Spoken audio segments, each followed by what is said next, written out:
कोई भी हादसा हो सकता है और ऐसे में आप जो कदम उठाते हैं उसी से जिंदगी और मौत का फैसला होता है। तो बताइए, ऐसे में आप क्या करेंगे? सर, अपने आप को टेस्ट करके देखिए।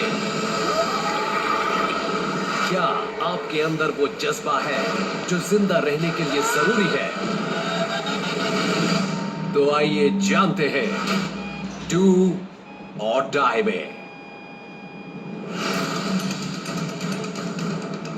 टोर्नेडोज यानी बवंडर प्रकृति के सबसे खतरनाक रूपों में से एक है। ये जानलेवा तूफान एंटार्कटिका को छोड़कर लगभग हर कॉन्टिनेंट में अपनी उपस्थिति दर्ज करवा चुके हैं और अमेरिका में तो ये बिन बुलाए मेहमान की तरह आते रहते हैं। पिछले स्प्रिंग मिडवेस्ट में ऐसे ही तूफानों का दौर चल रहा था। बाहर से आए टिम बेकर अपनी कार से नॉर्थ ईस्ट मिजोरी से गुजर रहे थे कि अचानक मौसम का मिजाज बिगड़ गया। जब वो तकरीबन 20,000 लोगों की संख्या वाले टाउन कर्क्सविल की ओर बढ़ रहे थे, तब उन्हें मौसम के बिगड़ने की वजह समझ आई। वाओ, यहाँ तो टॉर्नेडो आया हुआ है। टाउन की सारी पावर लाइन्स बैठ गई और धुएं से भरा ये तिल मिलाता हुआ बवंडर सड़क की ओर बढ़ने लगा। टिम जल्द से जल्द इस बवंडर से बचकर निकलना चाह रहे थे, लेकिन ऐसी ही एक कोशिश में उन्होंने गलत टर्न ले लिया और सामने रास्ता बंद था।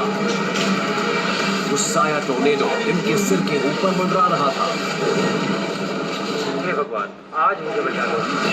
अब इस जानलेवा ट्विस्टर के रास्ते में अपने आप को रखकर सोचिए कि आपके करीब आता जा रहा है और कुछ ही सेकंड्स में आपसे टकराने वाला है। इस खौफनाक तूफान से आप कैसे निपटेंगे?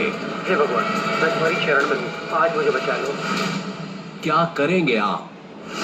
ए, किसी ब्रिज या ओवरपास के नीचे छिप जाएंगे। बी, कार से बाहर निकलकर जमीन पर पेट के बल लेट जाएंगे। या सी, कार के शीशे नीचे करके एक जगह चुपचाप बैठे रहेंगे।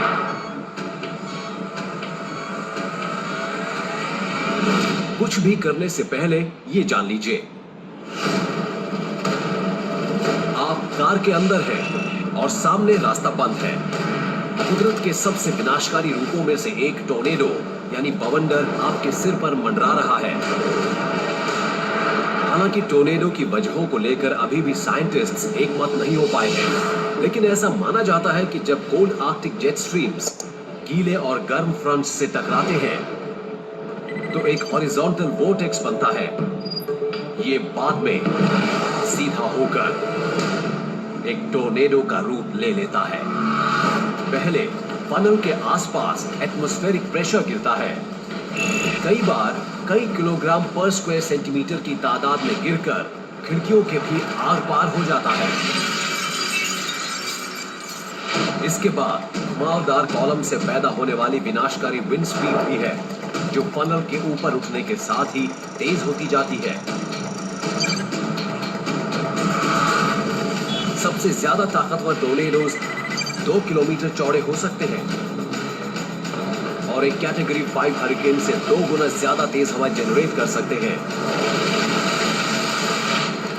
और इस वक्त आप ऐसे ही जानलेवा फोर्स के रास्ते में खड़े हैं जो आपकी कार के टुकड़े टुकड़े कर सकती है।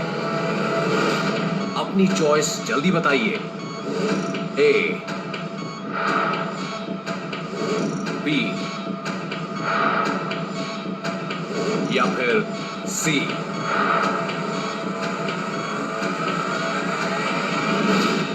तो क्या करेंगे आप?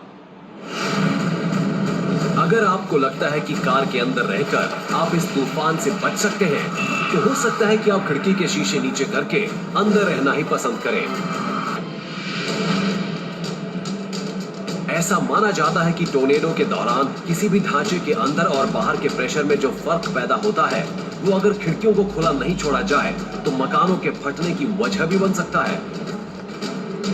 लेकिन अब ये पता चल चुका है कि खतरा कम प्रेशर से नहीं बल्कि हवा से है। और इसलिए अगर आपको लगता है कि कार में रहकर आप इस तूफान से निपट सकते हैं, तो ये आपकी गलतफहमी है। आपके आसपास जो मलबे का धुआं है, वो एक ब्लेंडर की ब्लेड से भी ज्यादा तेजी से हवा में तैर रहा है। आपकी गाड़ी आपको ज्यादा सहारा नहीं दे पाएगी, तो इसलिए इससे ज्यादा उम्मीद रखना बेकार है।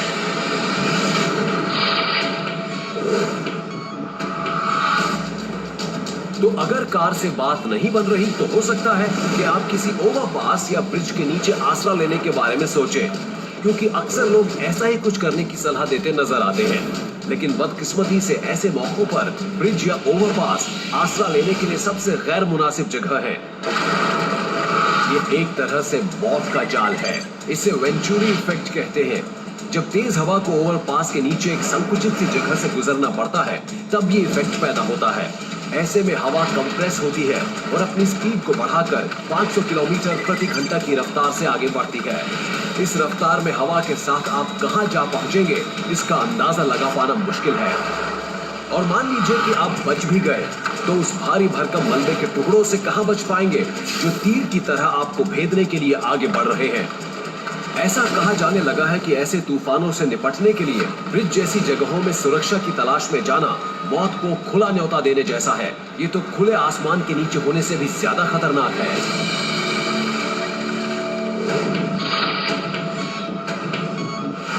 तो आपको क्या करना चाहिए?